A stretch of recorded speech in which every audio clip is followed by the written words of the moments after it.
Ketua DPP PDIP Ripka Ciptaning minta Jokowi akui PKI. Tentang permintaan maaf terhadap PKI. Tahun yang lalu sudah saya sampaikan bahwa tidak ada rencana dan pikiran sama sekali saya akan minta maaf kepada PKI. Tidak ada. Di benak orang bahwa keluarga PKI atau keluarga tapol PKI itu hal yang menakutkan atau menjijikkan. Ya karena belum ada pelurusan sejarah. Begitu. Jadi masih satu PR yang besar buat kita. Masih ada stigma. Kita semua sama tahu ada kelompok yang begitu ngotot menuntut pencabutan TAP MPRS nomor 25 tahun 1966. Kalau TAP MPRS ini dicabut, yang diuntungkan adalah keluarga besar PKI. Ini indikasi saudara. Enggak mungkin yang bukan PKI menuntut pencabutan daripada TAP MPRS tersebut. Karena kalau TAP MPRS nomor 25 tahun 66 dicabut, yang untung bukan umat Islam, yang untung bukan tentara, yang untung bukan polisi, bukan, yang untung bukan negara, yang untung adalah kader-kader PKI.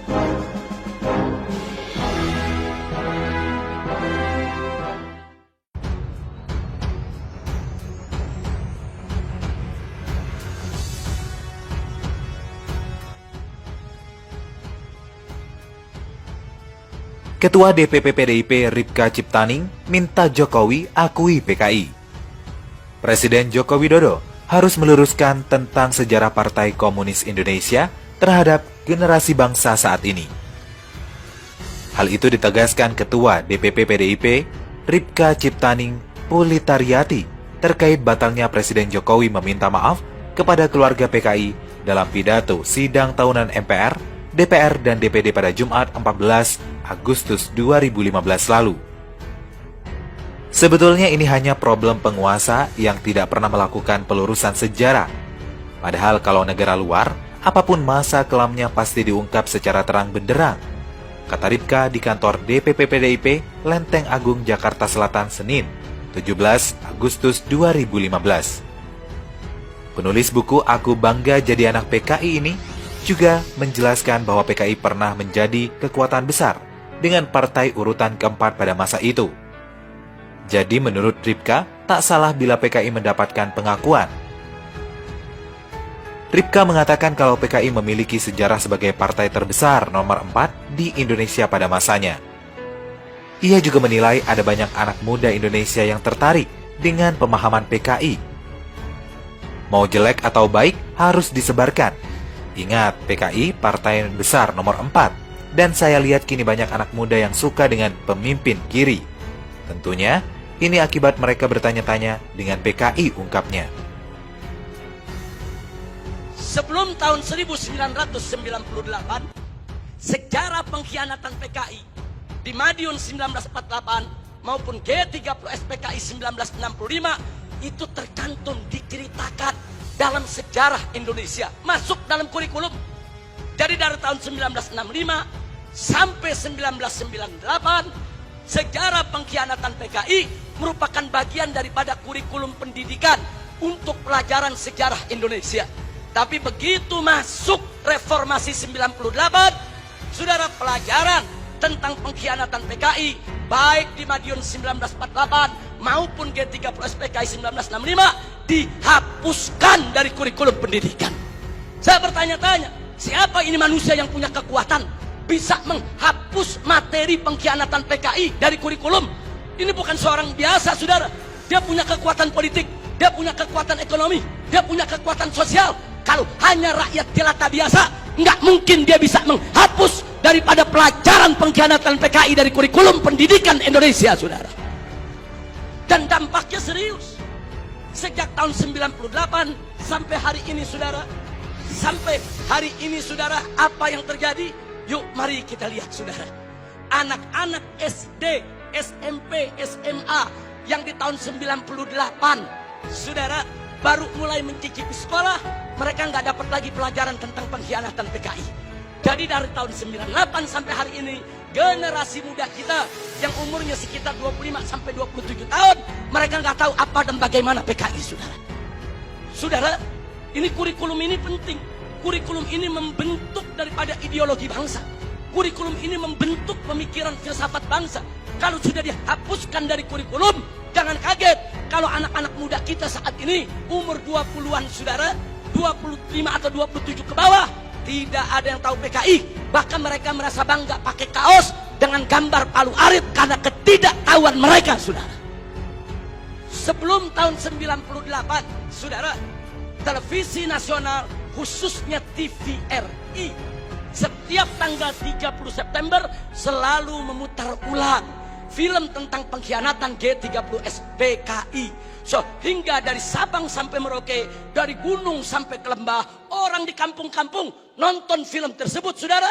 Mereka tahu betapa biadabnya PKI, betapa zalimnya PKI, betapa pengkhianatan yang dilakukan oleh PKI.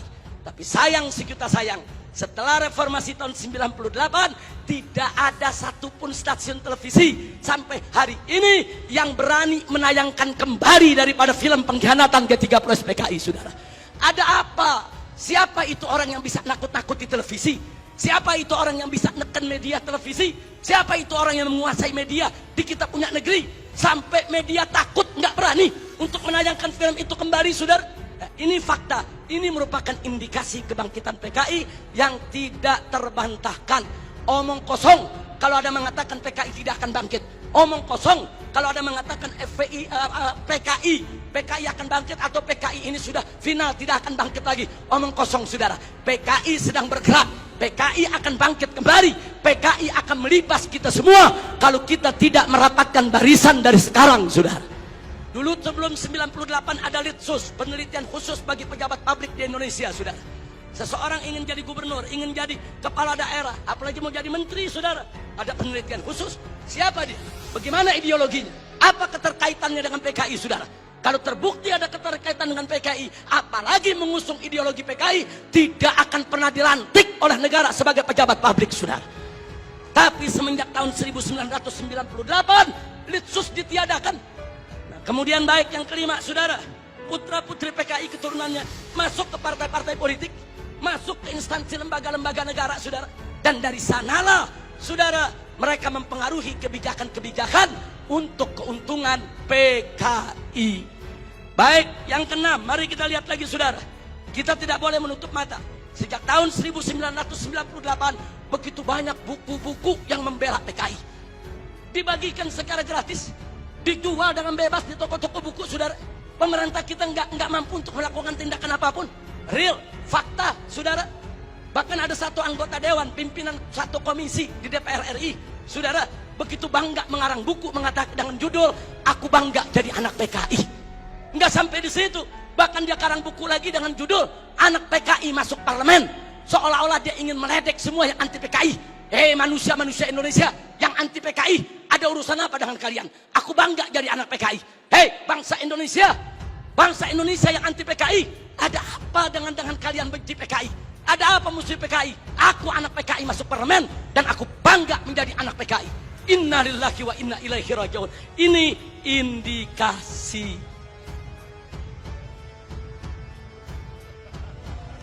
Yang ngomong yang sebelah sana.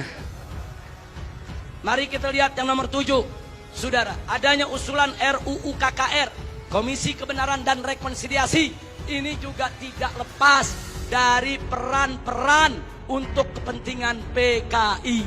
Kemudian yang ke-8, bagaimana Komnas HAM, luar biasa, saudara. Berikut LSM liberal yang menjadi LSM komprador, saudara, yang bersuara untuk kepentingan asing. Juga mereka semua bersuara untuk membela PKI. Yang ke-9, maaf, saudara, ya, ada bantuan Cina kepada Indonesia, berikut kompensasinya. Saya tidak campur urusan ekonomi negeri ini, saudara. Tapi kalau sudah bantuan dari negara komunis Cina ke Indonesia dengan kompensasi tenaga kerja yang masuk Indonesia, wajib untuk diwaspadai, saudara. Nah, kemudian jangan lupa yang ke-10, saudara, ada beberapa parpol, bukan satu, yang terang-terangan mengirim kader-kadernya ke Republik Rakyat Cina untuk ikut pendidikan politik. Mereka dididik oleh Partai Komunis Cina, saudara.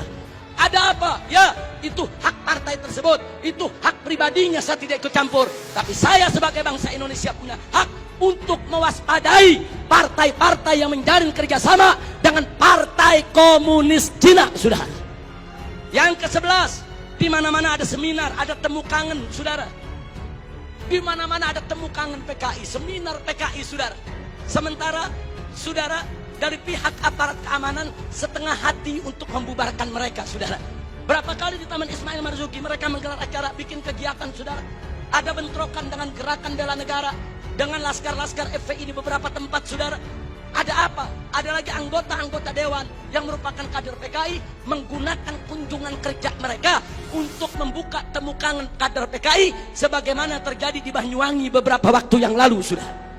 Yang ke-12, pembentukan ormas Orsospol yang berafiliasi kepada PKI, pemutarbalikan sejarah PKI dan lambang PKI, saudara. Saat ini di kalangan selebritis kaum muda, dan maaf, sampai Menko Polhukam, maaf, harus saya sampaikan, saudara. Begitu kami protes adanya kaos-kaos berlogo PKI, Pak Menko mengatakan, saudara, tentara dan polisi tidak usah over, jangan berlebihan. Jangan kalau ada logo PKI dianggap PKI. Ini kan cuma tren anak muda. Logo PKI itu termasuk sosialisasi lambang PKI. Itu dilarang, saudara. Oleh TAP MPRS nomor 25 tahun 66, dilarang juga oleh Undang-Undang nomor 7 tahun 27 tahun 99, dilarang juga oleh TAP MPR RI nomor 1 tahun 2003, dan dilarang oleh KUHP pasal 107 A, B, C, dan D serta E, saudara. Nggak bisa. Kalau itu sudah masuk larangan, seorang Menko Polhukam tidak berhak melindungi logo Palu Arit hanya dengan alasan itu adalah tren kaula muda, saudara.